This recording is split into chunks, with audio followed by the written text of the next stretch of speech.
Senator Durbin is in Springfield, Illinois this morning. Senator Coburn is in Muskogee, Oklahoma. Senator Rubio will be along later in the broadcast. Gentlemen, welcome to all of you.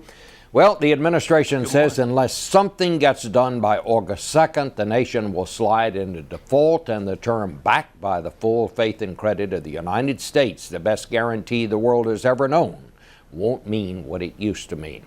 And who knows what impact that will have on not just our economy, but economies around the world.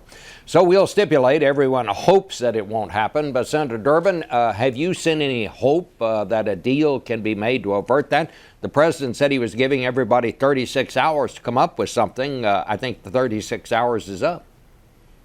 Listen, the president has done his job. He called us together. We had 6 separate meetings. He put about 12 hours of his time in this week, listening patiently to both sides discuss this. And he told us when we left, it's time to roll up your sleeves and work this out between you. The good news is that Majority Leader Harry Reid and Senator Mitch McConnell are sitting down and working out an approach that we're going to try to tackle this week in the United States Senate. There'll be a debate on the balanced budget amendment, but no one believes there's 67 votes for any version of that. And secondly, we're going to be working toward a way to escape the crisis that would come if we default on America's national debt. These are all good things, but they don't get the big job done. The president said he's committed to a big deal, $4 trillion over 10 years. I'm committed to it. Harry Reid is committed to it. We need some bipartisan buy-in here, and I think we can do it. Well, let me just ask you, Senator Durbin, that begs the question. You said you're going to spend this week debating a balanced budget amendment that everybody knows has no chance of passing. So why are you wasting time debating that? Because the Republicans are insisting that this debate take place before anything else will happen. And we live in a divided Congress. The House of Representatives, of course, under Republican control, and the Senate, 53 Democrats, a nominal majority, but not the 60 you need for big decisions. So we have to check the boxes. One of them is to engage in this debate. It's interesting to me, if you look back in history, Bob, and you'll remember this, when we had the biggest run-up in America's debt during the Reagan administration, it tripled during that 8-year period of time. That was the hottest debate about a balanced budget constitutional amendment. We don't need an amendment. We basically need to accept the responsibility to do this job and to lead. All right. Well, Senator Coburn, let me turn to you. The president said this week that if Congress did, and Timothy Geithner, the Treasury Secretary, said on this broadcast last week, if you didn't begin to put the components in place to get something done on a big deal this week, there wouldn't be time to get it done by August 2nd when he says the government's going to run out of money. Is there time? Do you see any hope that anything will get done this week? Well, I think, first of all, I think there's time, without a doubt, to any agreement come. Even if we come to an agreement next week, there's still time to get it done. That's not an excuse for not having the rigorous debate that we should have. Two points I'd make, Bob, is number one, the president has said he's for $4 trillion, but he won't lay out in detail what he thinks we ought to do. That's number one. Number two is, why in the world isn't there the votes for a balanced budget amendment in the U.S. Senate? That's the question Americans ought to be asking. 67 votes to say we ought to live within our means when we're borrowing 43 cents out of every dollar that we're spending today. I think the American people would like to see us do that. That doesn't mean we have to make those decisions. Dick Durbin has worked real hard to try to build a consensus around $4 trillion. And we have to have something at least at $4 or $4.5 trillion if, in fact, we're going to send a signal that we understand our problems and that we're going to continue to reward those who invest in us by paying the bills, but we have to do it in a way that will allow us to continue to borrow the money till we get out of this problem. Well, Senator Coburn, whether or not we ought to have the votes in the Senate for a balanced budget amendment, when you talk about a constitutional amendment, you're talking about something that could take years to get passed because it has to also be ratified by the states and all of that. Sure. The problem that we have now is right now the government is on the verge of running out of money here and being unable to pay its bills. So why shouldn't that part of it be put aside for a while and concentrate on doing something to get this debt ceiling either raised and the deficit down now?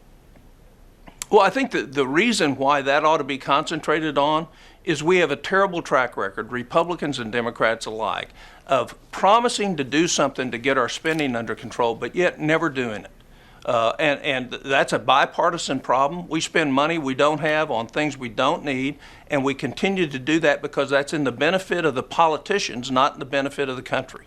Well, let me go back to this plan that Senator McConnell is working on. You talked about Senator Durbin. Basically, what this is, it would give the president the authority to raise the debt ceiling and then give Congress the right to disapprove it. And it would then be passed over a presidential veto because the thinking is that there are not enough votes in the Senate, Republican votes, to override a veto.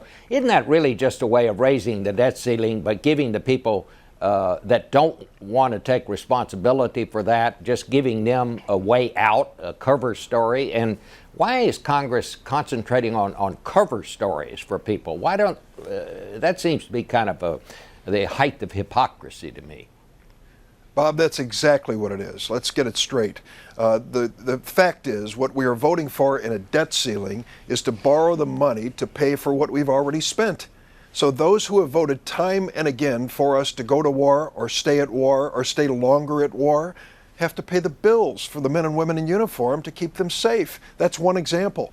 What we need to do is accept responsibility. The president sat us down in the first meeting and went around the table to the 8 congressional leaders and said, how many of you are committed to a big deal? I'm talking about $4 trillion. I'm prepared to put on the table things that Democrats hold sacred. Social Security and Medicare and Medicaid. Let's look at them honestly. Keep the programs alive, make sure they have a good, strong future, but let's talk about them in honest terms. He went around the table, and with only one notable dissent, people said, we're ready to do the big deal. That's what I think we should be doing right now. Tom and I have been involved in this in the Bowles-Simpson Commission. I've been involved in another bipartisan group of senators. We know what we need to do. The president doesn't need to spell it out. We need to have the political will to do it. Well, Senator Coburn, you yourself have said, and we quoted you at the top of the broadcast, that what's missing here is the political courage to take responsibility for these votes. How does the Congress get itself out of the mode that it's in now? Well, I think a couple of things. Number one, Senator Durbin talked about we funded wars, but we borrowed the money instead of cut spending here. I mean, we have to change that behavior. That's why the balanced budget amendment is so important. We rationalized that we could borrow the money to fund wars rather than make the hard decisions when and we should have. Now we're going to make the hard decisions, and if we don't make the hard decisions, a $2 trillion package will do nothing to reassure the world economic community that we get it.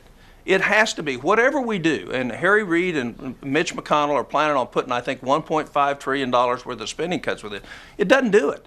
It doesn't fix the problem. The problem is, and Dick Durbin's right, unless we get to a level of about $4 trillion to buy us some time for the second half of this decade, we're going to have significant interest rates that are going to markedly impact us. And for every 1% rise in interest rates, it's $150 billion that we're going to spend. So unless you do $4 trillion or 5, if you have a 1 or 2% rise in interest rates, we're actually worse off than had we done nothing. Well, Senator, does that mean that you would not support the McConnell plan yourself? I think the McConnell plan is more of Washington not taking responsibility for what it's a great political plan. It takes the pressure off all the politicians, but allows us to pass a debt limit without making the hard choices that this country has to make. Bob. So you won't. Let me just interrupt. So does that mean okay. You won't support it yourself? I haven't firmly decided, but I'm unlikely to support it at this time. I'm only going to support something that actually solves the problem. And if we don't solve the problem, and not the political problem, I don't care about the politics anymore. If it doesn't solve the policy problem for this country, I'm not going to support it. All right. You are going to unveil a plan, I think, tomorrow that you say could save $9 trillion over the next 10 years. How could there be any hope of something like that passing when so far they're not willing to support plans that call for cutting much less, Senator? Oh, I wouldn't expect it to pass, but I would expect people to look at it. We've spent thousands of hours going through every program in the federal government. We have $9 trillion worth of savings that are achievable over the next 10 years. Pick half of them half of them solve our problem. Okay, well, give me We give me a couple of points Okay. that you're going to make. What's the big news in your Okay. plan? Well, we can save $1 trillion at the Pentagon over the next 10 years. Not hard. It's difficult, but it's not super hard. It's common sense. Discretionary spending, we can save over $1 trillion. Other government agencies, we can save $500 billion. We can increase revenues by adjusting the tax code and lowering it. Dick Durbin's very familiar with this. We can save over $1 trillion doing that. We can fix Medicare, we can fix Medicaid, we can fix Social Security where they're viable and still provide what seniors need and save trillions of dollars. So we can do, and if we do all that, we'll save $1 trillion in interest just in the next 9 years. Okay, let me ask Senator Durbin quickly. All I'm saying is people just choose what you want. Senator Durbin, let me ask you quickly, do you think they're going to be able to meet this deadline and get something in place by August 2nd? Let me tell you, when the doors close and the cameras are off, every leader sitting down with the president said, we cannot default on America's debt. If we call into question the full faith and credit of the United States for the first time in our history, interest rates will go up and this recession will get worse. We'll lose jobs and businesses will fail. Now, when you open the room, people, make all kinds of statements before the cameras. But I'll tell you this, the bottom line is we can do it. We need to do it on a bipartisan basis. Tom and I are committed to a long-term solution. There are some hard choices there. But let us not default on America's debt for the first time in history and cause this economy to go further downhill. All right. Well, gentlemen, thanks both of you for bringing some insight from your respective points of view.